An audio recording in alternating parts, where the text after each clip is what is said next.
Hey folks, Zach Osterman here, IU Insider, Indianapolis Star. This is Mind Your Banners for Wednesday, December 6th, 2023. As always, is Mike Niziolek, which was always with me, I should say, is Mike Niziolek, Bloomington Herald Times. Mike, how was Ann Arbor? Was it as sunny and cheerful as always? No, it was wet. And the crowd was sparse, as it should be for a 9 o'clock game, on a random Tuesday night. Yeah, I think it's fair to say. Obviously, I covered it from home. I think it's fair to say the buzz was palpable at the Chrysler Center and not necessarily in the best way possible. We're going to talk basketball tonight, primarily, if not exclusively. I think obviously there's a lot going on with football. I think it's going to be interesting to see kind of who rolls through town in the next couple of weeks. Kind of a couple of big visit weekends coming up for portal targets. Maybe some 2024 guys, maybe some players that want to reaffirm their commitments after Tom Allen was fired. But we have not talked really about basketball in quite a while because everything, the coaching search kind of took up a lot of oxygen. And because it's at least kind of been interesting to sort of see how this season has evolved through the first basically quarter of it. The Hoosiers passed the quarter pole of the regular season Tuesday night with the 78-75 win against Michigan. That moved them to 7-1, 2-0 in the Big Ten. I don't think it is unfair to say that it has not always been inspiring basketball from Indiana. I also don't think it's necessarily unfair to say that the last four wins have been progressively more impressive than the first three wins. And if nothing else, I suspect there is a ceiling on the way Indiana's playing basketball, but you can't argue too much with results, especially as kind of they've improved down the stretch here, maybe the last five halves of basketball. Yes, but do you think? I mean, they're in for some pain maybe over the next two games. I think the next two games will be really interesting because, and listen, any season is just kind of this progression of finding out moments. You can, if you come out of Connecticut and we say, well, we need to see how Indiana picks itself up after Louisville. And then we say, well, Harvard's going to tell us something about this team because they'll just gone through New York and it's in Indianapolis and Harvard's not that bad. And then they beat them. And then we say, well, these first two Big Ten games will be a real litmus test for, where this team is. If I'm putting this on TV, I should probably look into the camera, shouldn't I was going to say, I hope this isn't being broadcast because your head has been off it the entire time. But we looked at Maryland and Michigan and we said, yeah, these are games Indiana can win, but they're gonna kind of have to prove some things. It's maybe a consistent step up in competition. Well, now they did win those games, and they weren't always perfect in them, but they did win them. Particularly, I think the Michigan win on Tuesday night was meaningful. And so now you prepare for this, another step up in competition again, maybe getting closer to what you faced in Connecticut on Sunday, November 19th. I don't know why I read that as Sunday. I saw the Sunday before the date on the KenPom schedule.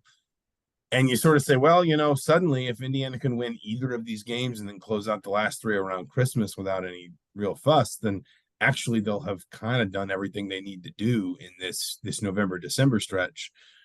But as you get closer to teams that have some of maybe the talent level closer to a UConn, you wonder, has Indiana been feasting on empty calories, or maybe has this team gotten better, and will they be a little bit closer to some potential NCAA tournament teams? I think it could be both. Like, I think that Maryland might be one of the worst teams in the Big Ten this year. I was alarmed at how bad they looked, and Michigan's probably concerning. Michigan's slightly better, but I mean, that's a team now that has lost four in a row that doesn't have its coach still. I mean, sort of a team effort coaching the team. Very strange setup that's got going on there. That was a road game though, so I don't think you could take away anything from that. But Indiana's a team now that has not hit more than 4 3-pointers in a game, is now just not even attempting them, has less than 10 attempts in each of the last 2 games. That's going to be hard when they go down against teams that, basically if they don't take a lead or if they're not playing from out front for much of the game, this team's going to be in trouble just because of their lack of shooting. And they've shown no sort of, it's funny, they've shown no real growth in that area. They've shown just that, like, look, we're just going to abandon it to not take those bad shots because we know we can't make them. I think you tweeted out that chart about team, whether what 4 teams that at the bottom 4 of attempts and percentage. Yeah, I think it Ryan Hammer had done it, and he circled it, and he said basically he classified them as like bad at 3-point shooting, but they know it. But no, because they're attempting so few, which is really what they've adopted. Instead of saying like, look, we need to make threes, it says like, look, we're just not going to shoot them. But I think that means, like you've talked about ceiling, I think that limits this team because, like, look, not all your opponents are going to have, bad days shooting 3-pointers. I mean, the last 5 teams, UConn shot 31% from 3, Louisville 26, Harvard 34, Maryland 12%, and Michigan 23. Eventually you're going to hit a team that makes some shots and you're going to be in trouble. I do think it's interesting. I think it was Indiana HQ tweeted this out today. Indiana has, in Mike Woodson's tenure, had 5 games. I think it was 5 games. They took fewer than 10 threes, and they've won all 5. And they've all been since I know you weren't around for this, but Indiana had a pretty ugly 3-game losing streak at the beginning of January. And obviously, as you can imagine, social media didn't handle it very well. And then they kind of pulled out of that tailspin and won 9 of their next 10. And so all 5 of these games where Indiana's taken single-digit threes and won every one of them has happened since then. I think, when you say there's a ceiling on the way Indiana plays, I think you have to give them credit for how much better they've gotten defending the 3. It's not by accident that only one of your last 5 opponents shot better than 32% from behind the 3-point line. And of course, there's always mitigation there, in terms of, UConn and Louisville were in a neutral site, an NBA arena. Sometimes teams don't shoot very well there. I would argue Harvard Harvard was 9 of 26 and probably missed some clean looks, but it's college and basketball. They had really that was the game they had that awesome first half and then shot like one of in the second half. And it's college basketball. You have to account for the fact that, like, guess what, teams, these are college players, not NBA players. Sometimes they're going to miss. I mean, Indiana's I've watched 7 years of IU basketball miss clean looks, so it's not unheard of. But the ceiling on this way of playing, unless you can get better, even just like nominally better shooting the 3, is that anytime you either run into a team that is really good shooting the basketball or just has a night where they torch the nets, as you said, the hill to climb is much steeper if you're trying to hit back with 2s and free throws and they're hitting 3s. So, I would give Indiana some credit. It's almost like 3-point shots are worth more. Yeah. I would give Indiana some credit insofar as they looked really bad defending the 3 over the first 3 games. 38.2%, 34.2%, 42.3%. Every one of their first 3 opponents hit double-digit threes. Army and Florida Gulf Coast both hit 13. Nobody's hit more than 9 in a game against them then. So I give them credit. I think they've gotten better defensively overall and certainly defending the 3. But, again, there is a pretty obvious ceiling to this unless they can find a way to just kind of goose the numbers up even a little bit. Because right now, I had a look at this today. It's actually changed. Indiana was last in all of Division One no, they still are. Sorry, I was looking at the wrong stat. They are last in all of Division One in percentage of points scored off threes. They're second to last, if I'm not mistaken, in attempts per game. And they're third to last in 3-point attempts as a percentage of overall field goal attempts. So, what's the record? I mean, you should go back and look at what the record of teams are that finished last in that stat.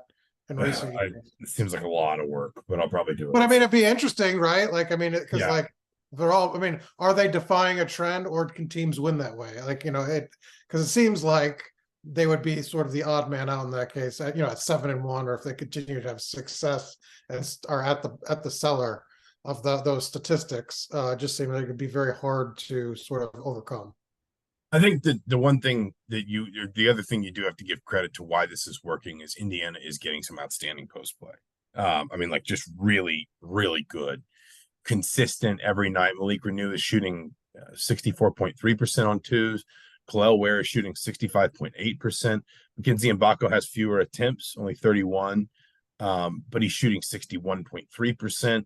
You've got guys off the bench like Peyton Sparks and Anthony Walker who are shooting respectively 50 and 63%.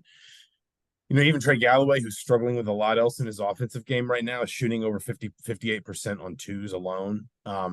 Indiana is really, they're really good at the rim, I would argue, defensively. I think they've gotten better rebounding the ball and those sorts of things, but they are outstanding at the rim right now offensively. And that is kind of what is making this work is you've got a lottery pick or a potential first round pick, lottery pick. We'll see where he winds up in Kel'el Ware. You've got a guy who I think has in less than 2 years sort of polished himself into a really, really good sort of college post player whose offensive game is still continuing to open up in Malik Renew. And then you got a player who I think is starting to figure out where his offense is, where his individual offense is in this wider team in Mackenzie Mbako. Obviously, we talked about how he struggled, but each, the last 3 games, 18 points, 13 points, 11 points. It seems Well, I like think to that point, I think you've seen how much better Indiana is when he's just even giving them a little bit. Like he's that third option. We thought maybe he could lead this team in scoring, and it seems like that's probably not going to happen. But when he just even gets 10 points a game right now, or when he gets a basket or two early and gets in the flow and a little more involved, this team is better for it. I mean, maybe that's sort of like duh, but I think it takes a little bit of the pressure off. Ware and Renew, makes defenses focus a little elsewhere. Because they're still doing it. I mean, they're still really quick teams are to bring the double teams on Malik and try to with Khalil, especially when one of them's off the court. And if Mackenzie can be on the court and give them some sort of presence, because otherwise, teams were leaving him just because he was so discombobulated in those early games. But they're better for this last couple of games where he's been, a part of it. It just they've been, I think he's it just making feels he's felt a lot more active and comfortable. I mean, it's worth saying he had 8 yeah. rebounds against Harvard, he had 7 rebounds against Maryland, he had 4 at Michigan. So it feels like he's just generally playing a little bit more on instinct and a little bit more comfortable, like he's finally settling into this a little bit more. I mean, he only had 1 game of at least 4 rebounds in Indiana's first 5. He's had 4 more in the last 3. But anyway, and kind of whoever's doing it, the point is, I mean, again, like I don't know what surprised me more looking up these numbers last night, that Mackenzie Mbako hasn't made all 17 free throws he's attempted so far this season, or that Anthony Walker is 17 of 27 on twos and has really just kind of turned himself, a player who, was kind of a glue guy, bench guy at Miami, maybe not expected after the transfer to do a ton offensively, has become like arguably Indiana's most consistent offensive bench player. Maybe not their most impactful at times. Caleb Banks, CJ Gunn have been better on defense, but Walker's been the one that has brought just kind of the consistent, like, hey, I'm going to give you 6, 8 points off the bench every single night. That's kind of just a starting point that I'm going to give you. I mean, like I said, I don't think this is when I say I don't think this is a long-term thing, I guess what I mean more is at some point, not unlike last season, and I don't know that Indiana's going to wind up as good as it was last season, but not unlike last season, Indiana was always going to be vulnerable when it ran into a team like Miami that could go smaller, could spread it out, was really fast offensively, and could make some shots, make some threes. I think this team is probably even more vulnerable to that, frankly, than last year's team was. But the flip side is this year's team has multiple guys that are attacking and succeeding at a really high level in the post. That's almost kind of like it's like Indiana's kind of become a more extreme version of what it was last season, but that's in part because instead of having one just sort of ball dominant post player who's going to take a ton of shots and get a ton of points, it's got at any given time, two or three on the floor that can all score really efficiently around the rim and hold their own athletically against at very least kind of Big Ten level competition. And that's kind of why it's working, I guess.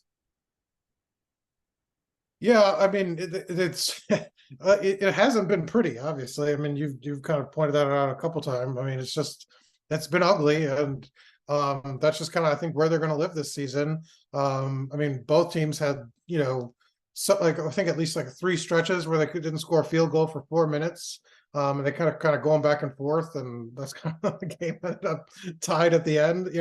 Going in the last minute or so. But like you said, some points that they're going to face teams that can shoot, some teams that are going to be able to run, because they really haven't faced anybody that's run very well or run very consistently. When Michigan did yesterday, they actually had some success. That's when they kind of picked up the pace there at the end of the first half and kind of took a lead, and just weren't able to do that consistently throughout the game.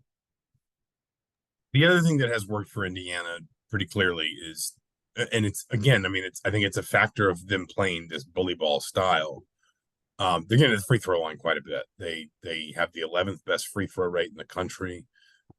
If you narrow it down just to the two Big Ten games, they're kind of middle of the pack, but they're also first in the conference in points off 2-pointers. And then if you zoom out to the season overall, they are 39th in the country in basically percentage of points scored on free throws. You've got, I'm just counting while we talk here, 1, 2, 3, 4, 5 different players in what KenPom considers their top 6, drawing at least 5 fouls per 40 minutes. The only one who's not is Mackenzie Mbako, and he still managed to shoot 17 free throws, so it's not like he's not getting the line. And again, I had no idea until last night. It had not occurred to me that he had not missed a free throw yet this season. That when he stepped up for those too late, they said he's 15 of 50, and I was like, I knew he'd had some good free throw shooting nights, but I had no idea he'd done that well. I think it's spread out, so he's not had a game where he had the one game where he was 6 of 6. I think it was Wright State. But again, I mean, you talk again about his activity level. 9 of those, we're talking in small sample sizes, obviously, with all of this. 9 of those 17 free throws have been the last 3 games. So he, again, kind of another signal of like, it just seems like it's kind of turning on for him at a level that, and I think that is kind of the one area where Indiana is able to mitigate, some of these concerns. And you look back, I mean, it's a little bit different when we're talking about like a Florida Gulf Coast, for example. Indiana shot 30 free throws to the Eagles 6. You would expect, that they shot 22 free throws to Army's 9. You would expect some of those disparities in a game like that. But then you look at like a Maryland, they played Maryland pretty even in free throws, and they were just able to just essentially bully their way past a pretty bad Maryland team overall. And then they were able to kind of hold their own against Michigan in points off free throws, and that allowed them again to kind of narrow the gap a little bit, if you want to say, of points they don't have to make up elsewhere. It's not always just that they're winning because of free throws. Sometimes it's also just that they've already got this one glaring point disparity, which is other teams hitting more threes than them. The free throws are kind of picking up enough of the slack to at least give them the opportunity to just lean on the post stuff and let that kind of be what brings them home. Yeah, and I mean, I think that they've found like you said, an identity with that bully ball. I mean, it's funny that Woodson says we're not going to be that team anymore. That's those days are gone, and now they're a more extreme version of the team, and that's really the only reliable option that they have. Whoops. But he said he qualified it by saying he was still learning his team, so I guess he gets a yeah. It's funny to me that he just said like I'd never played this way without Trace, and it turns out that he's outstanding at. Now he has to double down on it. Yeah, basically. It's like a 2-man game between Ware and Renew. Who's going to post up? And Ware, I mean, I think you tweeted out yesterday about his sort of turnaround. I mean, could you I didn't watch him last year, obviously, but like his case is sort of fully formed. And I know what he was here for a while, and Indiana got some work in with him, but man, it's hard to imagine how bad. Like, I mean, what happened there? Yeah, I mean, I wrote a little bit about where for my talking points column, which is going to come out tomorrow. We're talking on Wednesday night. It'll be out Thursday morning. Listen, I think Mike Woodson has tried really hard to be diplomatic about the whole. I mean, because he referenced it as much as anyone in the preseason that Yeah. Ware had something to prove, and he was kind of coming from a place where there were these accusations essentially that he didn't want to work hard, he didn't want to consistently like sort of show the work ethic that he needed to, and yada yada yada. Having said that, like it is, I mean, he's doubled his rebounding numbers, more than doubled his rebounding average. He's nearly tripled his scoring average.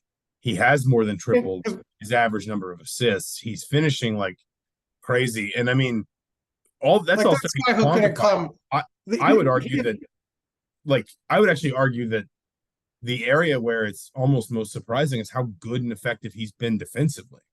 And that sounds a little bit antithetical when you talk about a guy that's got the height and the length and the athleticism he does. But when you hear somebody talking about work ethic and you hear somebody talking about just like maybe not working hard enough, usually coaches are talking about that stuff manifesting itself defensively.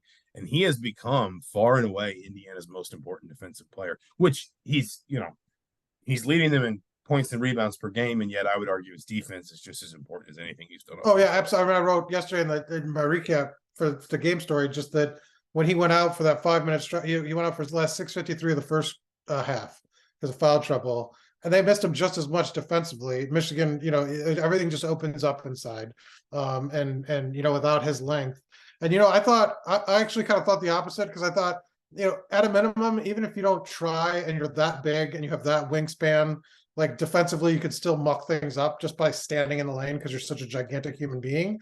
But like, I didn't think that his offensive game would be such a fully formed thing. Like that skyhook is a pretty move. And it's like, it would be hard to imagine he just picked that up in September. It's like, I thought he'd be just more rough around the edges. And he's got, I mean, Woodson called it a hell of a move on that, to even set up the skyhook, the kind of the shake and bake, or, backing the guys down. He's done that a lot this year. In the first half, he did it as well. The post moves are a little more advanced than just like, look, I'm going to stand here and tip in some shots, because like, I thought that's what, when you get a player that's kind of maybe not as advanced or something, they just get, a couple baskets at the rim just because they're so tall and because they're living above the rim because it's just, you're 7 feet. That's not been the case at all with him. He's had some really nice, his game it looks really well put together. And I think he finishes in a lot of different ways. And the obvious comparison, I guess, is Trayce Jackson-Davis. Trayce Jackson-Davis kind of got to a place where he could just bowl his way to the rim, and he was really good at kind of the technical aspects of finishing around the rim. He could obviously dunk, but he could kind of go up and under the rim. He could use the backboard as essentially a screen to wave a defender off or whatever. But I mean, he wasn't finishing, those turnaround like 5-footers, 7-footers where he's getting fouled. I mean, there were a couple times where it almost looked last night against Michigan like Michigan was just trying to pull him to the ground. Not in a dirty way, but just in a, we can't do anything else with him. We're just going to try and pull on his arms, and we'll take the free throws. And he was still making those shots. And it is hard to, and again, like I would love to have a candid conversation with him. I would probably love even more to have a candid conversation with Dana Altman about just like what Altman thinks about this, because I don't know, maybe he uses his size. He understands how to use his size better. I'm not sure.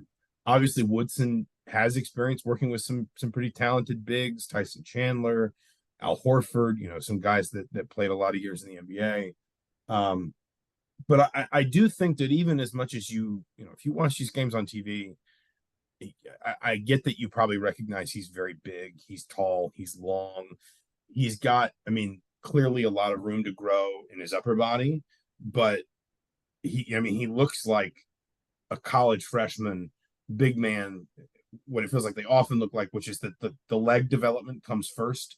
And so he's kind of got like the, below the waist, the muscle, the power, the strength, all that stuff. And it's still kind of got to come above the waist. But um I also just can't really understate how tall he is, and just like how well he is using that advantage. Like he went after the Maryland game, he went to do the post game interview, and he's standing next to LaFonso Ellis, who is, how tall is LaFonso Ellis? He's got to be at least 6'8". Yeah, he's 6'8", 6'9" is kind of what I'm seeing him listed as, and he was almost a full head shorter. Well, I And mean, even last night, the guy, the forward Terrace Reed Jr., the sophomore forward who Michigan had guarding him, 6'10", 265, and he had no answers. Like he couldn't get the ball away, couldn't kind of prevent him from like, I mean, and he looked a lot taller than him too. And that he's a man. I mean, 6'10", 265, I think a year older. So I mean, it's there. I mean, he's got it. It's kind of amazing to me.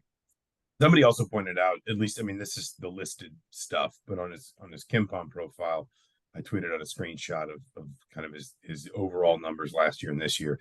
Somebody also did point out he's listed at 32 pounds heavier than he was a year ago. And, I mean, again, was that his maybe not working very hard? Was it Oregon not developing him the right way?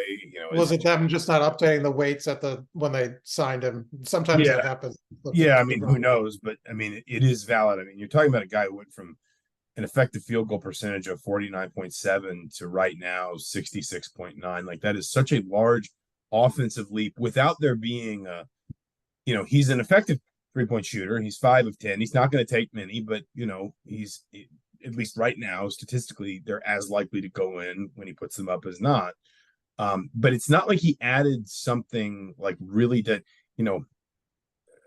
this is obviously not a good positional comparison, but Victor Oladipo, when he played in Indiana, his first year, he was just incredibly offensively rough. And his second year actually was kind of when he was particularly rough because he was getting a lot more shots. He was getting a lot more. He was trying to sprinkle 3-pointers into his game a lot more.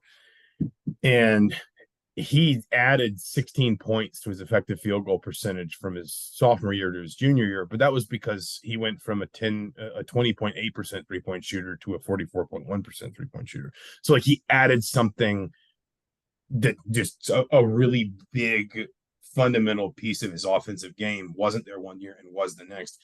You don't see that with Ware and the numbers. I mean, I'm sure there's some stuff, again, you talk about like that little baby hook, and I'm sure there's things that he's doing this year that he I don't think it's fair to call it a baby hook. I think it's a man-sized hook. I mean, I think I have a friend that calls him baby Wimby, which it's a sky hook. It's a sky hook. Yeah, I think you're devaluing it by calling it a baby hook. but either way, the point is, it's not like there's some obvious thing he's added to his game from last year to this year. He's just really good, and it's whether it's something Woodson worked with him or something that he just kind of found in the challenge of moving from maybe a disappointing freshman season at Oregon to seeing Indiana as an opportunity to play his way back into the first round of the draft. I don't know, but I mean, yeah, he's just a night and day player, and I think too, the one thing that I will say about particularly because Mbako's kind of he sort of has a foot in both camps, right? Like he's a 3, which means there's going to be some times you want him going downhill, getting at the rim. He's actually shown a little bit more adeptness at grabbing offensive rebounds and things, but there's also a perimeter element to his game just by the nature of how he plays and where he plays on the floor. Ware and Renew, I do think, and it's through 8 games, I don't think it's totally unfair to say that front court is at least a little more dynamic than Trayce Jackson-Davis and Race Thompson. Number one, you've got 2 guys that are scoring at a real volume level. Race Thompson could be that, but that was kind of, he was always kind of statistically going to be second fiddle to Trayce Jackson-Davis. These 2 guys are kind of doing it together. I mean, they are obviously 2 of Indiana's best rebounders.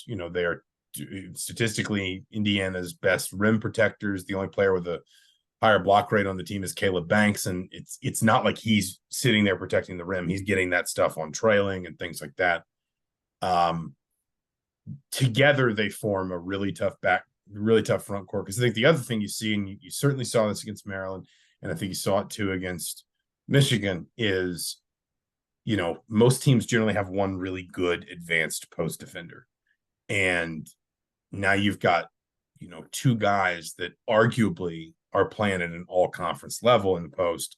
So it's just kind of like, well, what do you do? Because even if you want to double team them, Malik Renew's got an assist rate of almost 22%. He's just going to throw the lob. If you want to bring a double, he's going to kick the ball back out, and maybe it won't go in, but it'll still be an open three, or he's just going to throw the lob to kel'el Ware. And it's not very hard to throw lobs to a guy who's 7'2". The wingspan, is as large as his. Well, yeah, and I watched Michigan's post-game press conference yesterday. Phil Martelli was the one taking questions. As we mentioned, he's kind of the acting coach, even though Juwan Howard was on the bench and coaching. But he said what impressed him about watching film of Indiana, and they're, obviously, they're impressive in the post, but with how well they've been passing out of the post and how that's kind of driven their success. Kind of touching on what you're talking about. And then, he said that they kind of struggled with that at times, and just because they'd bring the double and they'd get it out of it, and kind of make them pay. So that's kind of what their identity is, and like we said, it's ironic because that's what Woodson said it wouldn't be, but it is, and they're leaning into it, and it's working. And we'll kind of see here now as the competition kind of takes another step up for the next two games. Woodson mentioned that UConn game again last night in terms of they got punched and they didn't have any punch back, and he wants to see that fight.